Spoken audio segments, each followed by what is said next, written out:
और हमें क्यों बुलाया गया? तो मालिक जाने, मालिक क्या बुलवाना चाहते, किससे क्या बात निकालना चाहते। तो जब हमें बुलाया गया चले ब्राह्मणों को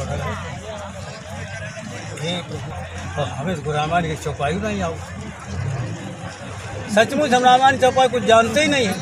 तो बताओ मंच पर मालिक क्या करते थे, कहीं पर भी मुसीबत आ जाए किसी मामले की याद करना, मैं मिलूँगा, मैं मदद करूँगा। तो उस समय में हमारे अंदर विशेष मुसीबत थी। आज भैया मंच पर बैठा हुआ और ब्राह्मणों के बीच में, अब हम क्या बोलेंगे। तो अब शुरुआत हो रही कैसी? हमने कहा जब से धरती की रचना हुई है तब से हम रामायण में भी ढूंढ चुके हैं, गीता कुरान पुराण में भी ढूंढ चुके हैं कि ब्राह्मणों का हर युगों में सम्मान रहा। अब उनके किसी बात जब कही तो भैया हाँ पानी हुए हैं। हर युगों में सम्मान रहा और आज कलयुग में ब्राह्मणों का सम्मान खत्म, बाबा लोगों का सम्मान खत्म, बड़े बुजुर्गों का सम्मान खत्म, माता पिता का सम्मान खत्म। अब ये चर्चा वहाँ जब चलने लगी तो हमने कहा, स्वामी जी महाराज ने कहा, सुनो देश के बच्चों सुनो, जिस देश में बड़ों का अपमान होने लगता है वो देश गड्ढे में चला जाता है। जिस देश में बड़ों का मान नहीं वहाँ कारण बनता जाता है। ऐसे देशों का सर्वनाश बहुत जल्द हो जाता है। अगर ब्राह्मणों का अपमान करोगे और क्या नाम पंडितों साधु महात्माओं का अपमान करोगे, माता पिता का अपमान करोगे तो तुम सीधे नरक में चले जाओगे। लोग भी तुम्हारा बिगड़ेगा, परलोक भी तुम्हारा बिगड़ जाएगा। अब गुरु जी मसान डाल रहे हैं उनके ऊपर, मसान पड़ रही। तो हमने फिर कहा, एक सरकार आई थी, आप लोग कहते हो हमारा अपमान होने लगा, पहले हम ही लोग झुक कर के पैर छूते थे आपकी, और इसके बाद में और कुछ लोगों ने विचार किया कि पैर के छूते हो दूर से बोला करो, तो दूर से बोलने लगे, कहने लगे जय पंडित जी पाँव लागो। अब यो पता नहीं पंडित जी पाँव लागे या हम पाँव लागे, पाँव लागे जाओ भाई नहीं। अरे कोई गलत तो बात भाई देखो लगाई थी कोई गलत तो हम कह नहीं रहे, सही कह रहे हैं। पाँव लागे, अब कुछ दिन तक पाँव लागे चलता रहा। उसमें भी लोगों ने समझा कि तो हमारा अपमान हो रहा है अपने को, कि हम 5 लोग हैं, इनको क्यों कहें। और ये भी शराब पीते, हम भी शराब पीते, वो भी शराब पीते, वो भी शराब पीते, हम भी शराब पीते, हमें अंतर कहा है, हम क्यों इनके 5 हुए।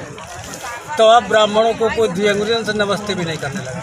हाँ बुराई कर रहे कोई नहीं। तो एक सरकार आई थी, उन्होंने कहा सुनो देश के लोगों, हमने कहा जिनको तुम लोग वोट देते रहे वही सरकार थी। उसने कहा कि हमारे देश में भीख दे करके भिखारी बढ़ाए जाते हैं, भीख देने वाला भी जेल जाएगा और भीख मांगने वाला भी जेल में भर दिया जाएगा। अब जबकि आप लोगों का हम लोग सम्मान करते थे, नव दुर्गा गरबे दिन में हम लोग आप लोगों को बुलाते थे सम्मान से कि हमारे पूजनीय देवता है, जिनको हम देवता मानते थे, उनको सरकार भिखारी बताती। तब वो जब गांव में बाद में जब गांव में जाने लगे तो हम लोग कहने लगे, सुनो ये देखो अखबार में क्या लिखा है, तुम जेल में चले जाओ, हम जेल में चले जाओ, भाग जाओ।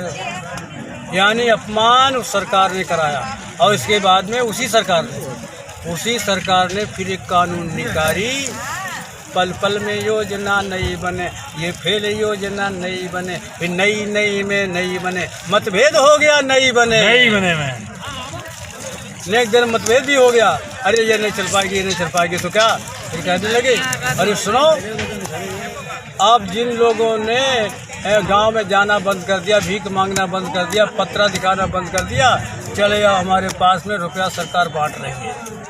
सरकार ने रुपया खूब बांटा उस समय में, हमारी उम्र के लोग जानते हैं के लिए कहा था कि मुर्गी पालो मछली पालो, शराब के ठेके खोलो, अनुदान दिलाया जा रहा है, अनुदान बट रहा, अनुदान के नाम पर पैसा दिया गया है। अगले मुर्गी फार्म खोलो, और तालाब खुदाओ, मछली पालो और बकरा पालो, सुअर पालो, रुपया ले जाओ, वो माला माल हो जाओ, रुपया ले जाओ, शराब के ठेके खोलो। है तो आप बताओ, जब ब्राह्मण लोग शराब के ठेके खोल बैठे हैं, अब ब्राह्मण लोग तालाब खुदाने लगे हैं, मछलियाँ पालने लगे हैं, पैसे के लालच में ये फंस गए, तो बोलो तुम्हारी सरकार ने तुमको गिराया कि नहीं गिराया? हमारी सरकारों ने गिराया है, हम लोगों की कोई गलती नहीं है। लेकिन अब अगर तुमको अब सम्मान चाहिए, अगर तुमको सम्मान चाहिए तो बाबा जी की बात मानो। स्वामी जी ने कहा कि आइए, पहले तुम्हारे पास ब्रह्म ज्ञान था, जब आपके खान पान अच्छे थे, आचार विचार अच्छे थे, तो उसी ब्रह्म ज्ञान के द्वारा आप सब कहीं जाते थे, लोग बात तुम्हारी बात को मानते थे। अब वो ब्रह्म ज्ञान तो तुम्हारा चला गया, खाली खाली तुम ब्राह्मण कहलाने, लेकिन ब्रह्म ज्ञान तुम्हारे पास नहीं है। अब ब्रह्म ज्ञान तो हम देने आए हैं, उसको ले लीजिए और पुराना काम जो करते थे सनातन का, वही काम फिर शुरू कर दो, तुम्हारा सम्मान शुरू हो जाएगा। हाँ, अरे कितनी अच्छी बात उन्होंने कही थी। तो हमने फिर कहा, हमने कहा ये बताओ ब्राह्मण लोगों, पंडित लोगों, आप कहते हो भागवत में और खेल में भी दिखाते हो, रामलीला जैसे खेलते हैं उसमें भी दिखाते हो, है सीता का हरण दिखाते हो, और रावण को राम ने मारा वो भी दिखाते हो, और हम कहते हैं राम ने रावण को नहीं मारा। अब लोग बस सब लोग हो गए, कहा जवाब दें? राम ने रावण को नहीं मारा तो फिर किसने मारा? फिर रामायण में क्यों लिखा गया कि राम ने रावण को मारा?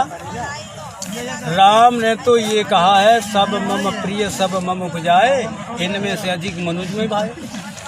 राम ने तो ये लिखा है, सब मम प्रिय सब मम उपजाए, रावण को भी हम ही ने पैदा किया है और राम को भी हम ही ने